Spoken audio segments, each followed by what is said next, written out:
Jimmy in the morning. Hey friends, you know that moment when life hands you something you didn't plan for? Well, today I want to talk about what comes after that moment, because that moment isn't just surprising, it's disorienting.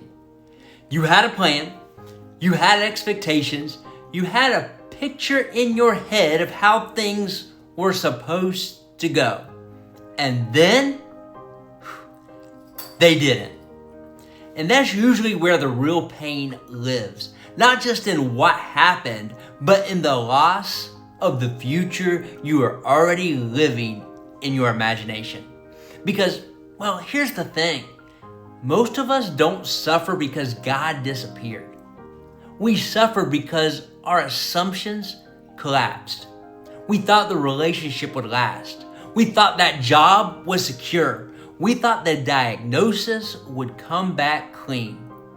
We thought this season would be easier by now. But then that version of tomorrow disappears, and we're left standing in the wreckage asking, now what? And you know what? Scripture doesn't pretend this doesn't happen, because Paul says in Romans 8:28, and we know that in all things God works for the good of those who love him.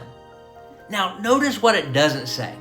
He doesn't say God prevented the disruption. And he doesn't say God explained it away.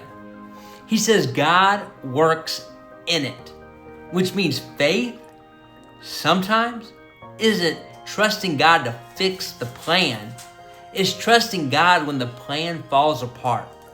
So if today feels confusing, if you're grieving the future you thought you would have, if you're holding something that doesn't make sense yet, know this: you're not failing, you're not behind, you're just standing at the place where a new imagination has to begin. And my friend, that's holy ground. Grace and peace. Have a blessed morning.